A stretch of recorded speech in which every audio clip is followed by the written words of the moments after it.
Today we're getting into something really vital for a lot of people planning to join family in the UK. Yeah, we're talking about the UKVI Life Skills A1 test for 2025. Exactly. We've gone through the details to, well, give you the clearest picture possible of what this test is all about and, how to feel ready for it. That's the plan. And it's important right away to know who this test is for. It's aimed at people applying for UK family visas. Think spouse visas, partner visas, parent of a dependent. Those roads. Right. And crucially, who it's not for. Definitely. This A1 Life Skills test isn't the one you need if you're coming for study or for work or for settlement, like indefinite leave to remain. That's a different set of requirements altogether. So knowing that distinction up front is, well, it's key. It tells you if this deep dive is right for your specific situation or maybe for someone you know. Spot on. So if your path to the UK involves family reunification, you're in the right place. Okay, so let's break down the test itself. High level first. What are we looking at? Well, the core thing is it only tests speaking and listening. No reading or writing involved here. Okay, that's a big point. And it's quite short, too. Yeah, relatively, around 16 to 18 minutes, typically. And it's done face-to-face. Meaning you're actually in a room with people. Exactly. You, an examiner, and one other test taker. So it's a sort of three-person setup, though you mainly interact with the examiner and the other candidate at different points. And the level, you mentioned A1. Yes, CEFR level A1. That basically means beginner. It's about showing you can handle very simple everyday communication. And how is it scored? Is it like points and grades? Nope, much simpler. It's just pass or fail. You either meet the A1 standard or you don't. Okay. And if you pass, how long is that result valid? The certificate is valid for 2 years, which usually covers the visa application timeline. And getting the results, how long does that usually take? People are always anxious about that part. Understandably. Usually, it's pretty quick. Within about 7 days, often sooner, maybe 3 to 7 days, is a good range to expect. It can vary slightly depending on the test center. Right. So our mission for this deep dive is really to unpack all of that, isn't it? To get past the bullet points and understand what it feels like, what's expected, and how to prepare. Precisely. We want you to walk away feeling informed and hopefully a bit more confident about it. Okay, let's start at the beginning then. Part 1, which is called Getting to Know You. Sounds pretty friendly.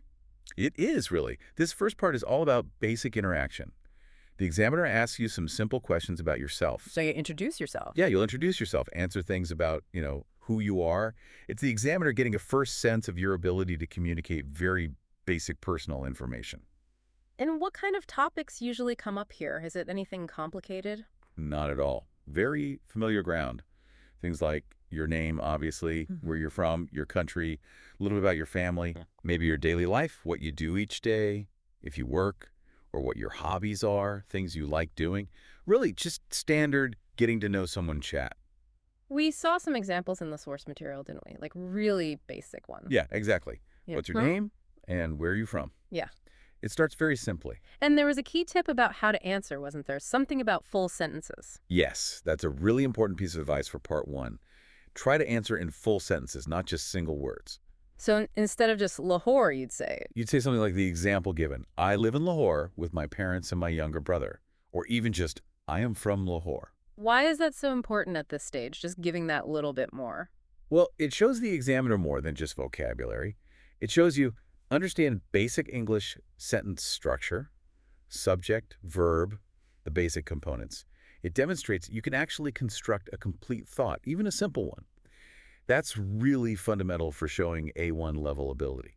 It's about basic communication, putting words together meaningfully. Right. It shows you can handle the basic mechanics of the language. Okay, that makes sense. So that's part 1. Moving on to part 2, the collaborative task. The name suggests you're working with the other test taker here. That's exactly right. This is where the other candidate comes in more directly. It's a paired speaking task. So you're talking to each other. Yes. You and the other test taker will ask each other questions and answer them. The idea is to see if you can work together to share simple information or maybe make basic plans. Okay, so it's more interactive between the two candidates. Definitely. It assesses your ability to engage in a simple conversation, a bit of back and forth, not just respond to the examiner. What sort of things might you have to talk about together? What are the common topics for this part? Again, they tend to be everyday practical things. Maybe talking about birthdays or simple travel plans like a weekend trip, discussing shopping, what you need to buy. invitations, maybe planning to meet up, or just comparing daily routines, things you might actually chat about simply with someone. And we saw some examples for this too, right? Like asking about weekend plans. Yeah, the examples were things like ask your partner about their weekend plans or discuss what food you like to eat at parties. Simple, relatable scenarios. It's not about deep philosophical discussion then. Huh? Definitely not. It's about straightforward information exchange and simple opinions. Can you ask a clear question? Can you give a relevant, understandable answer? So the tip here would be, Practice asking questions clearly hmm, and practice giving answers that are, short but natural. Don't just say yes or no. Give a little bit of information, but keep it simple. This part is really checking if you can manage that basic conversational turn-taking. got it. So showing you can participate in a simple dialogue. Okay. Then we get to part 3.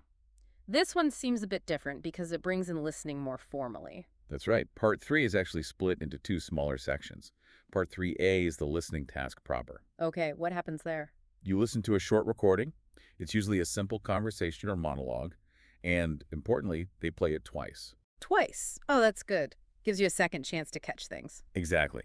After you've listened twice, the examiner will ask you some simple, direct questions about what you heard in that recording, checking your comprehension. Okay, so that's 3A. Then what's part 3B, the discussion? How does that follow on? Well, Part 3B picks up directly from the recording.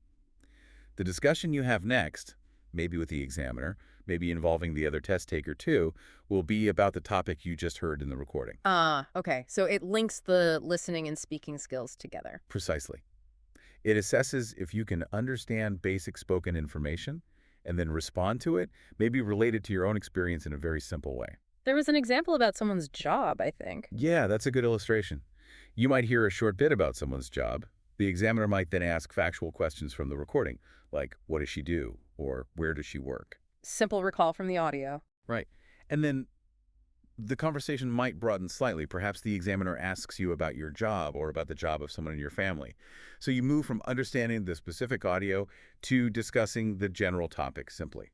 So the key skill for the listening part, for 3A, is really zeroing in on. Specific details. You really need to listen actively for things like names, places, times, numbers, what people are doing. Those are often the things the questions will target. Catching those key pieces of information is crucial. Right. Okay, so we've walked through the structure. Part 1, introductions. Part 2, talking with the other candidate. Part 3, listening and then discussing. Now, how is all of this actually assessed? What are the examiners grading you on? Well, grading isn't quite the right word, since it's pass-fail. But they are assessing your performance against the A1 level criteria of the CEFR. That's the Common European Framework of Reference for Languages. And what does that mean in practical terms? What skills are they looking for? They're checking a few key things. Can you understand basic information about yourself and everyday topics?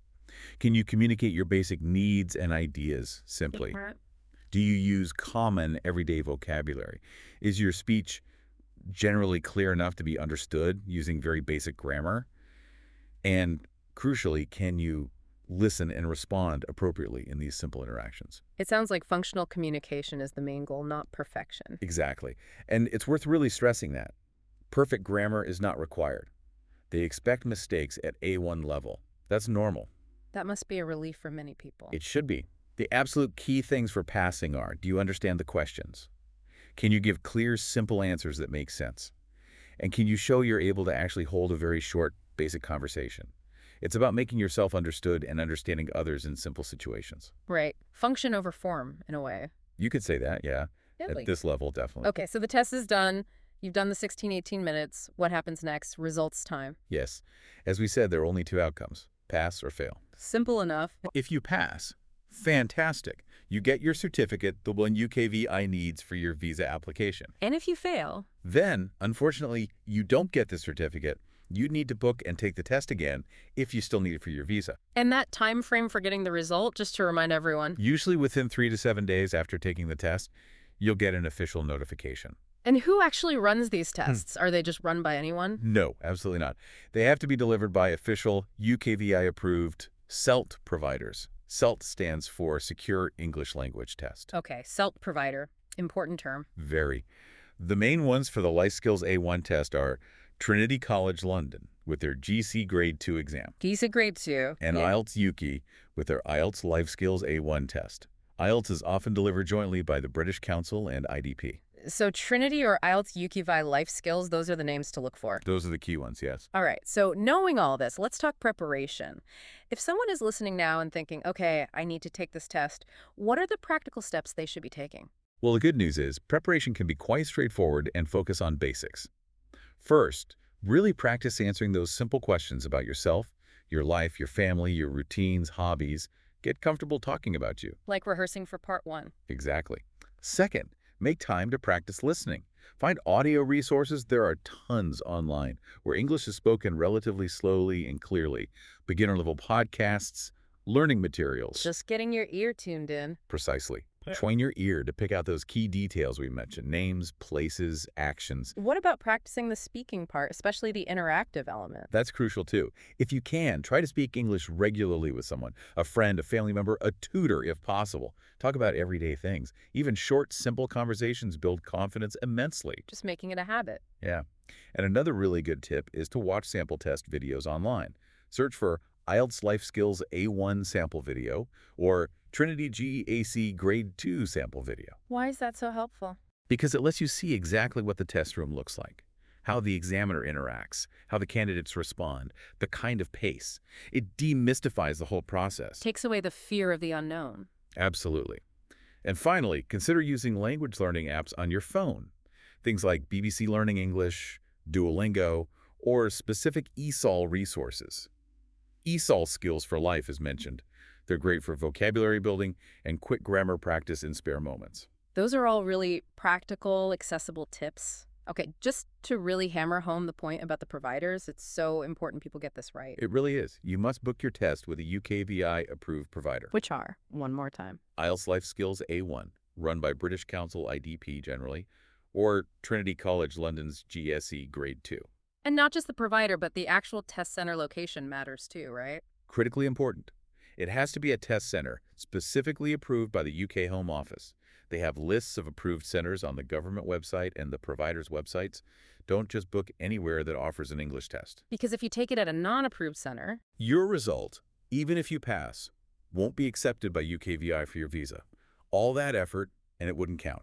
So always check the approved list for your country. okay, super important warning there. Right, so let's try and pull this all together. We've taken a deep dive into the UKVI Life Skills A1 test for 2025. Yeah, we've seen it's a speaking and listening test, A1 beginner level, specifically for family route visas, spouses, partners, parents. Lasts about 16-18 minutes, face-to-face with an examiner and another candidate. 3 parts.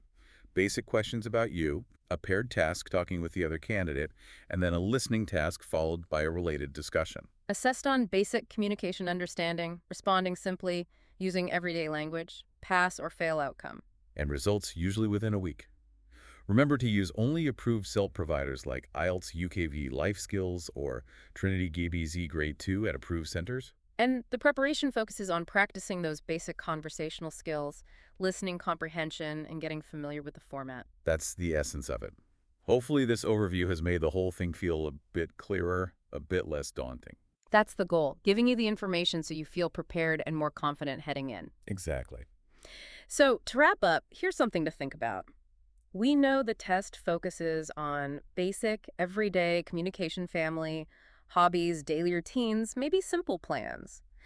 But thinking beyond just the test examples, what other common day-to-day scenarios might be really useful to practice talking about in simple English? That's a good point. You know, those small interactions you have all the time, maybe ordering coffee, asking for directions simply, talking about the weather, really basic stuff. But practicing those specific situations could build even more practical, real-world confidence, couldn't it? Something to consider as you prepare. Definitely. Expanding that comfort zone in simple everyday English is always a good thing.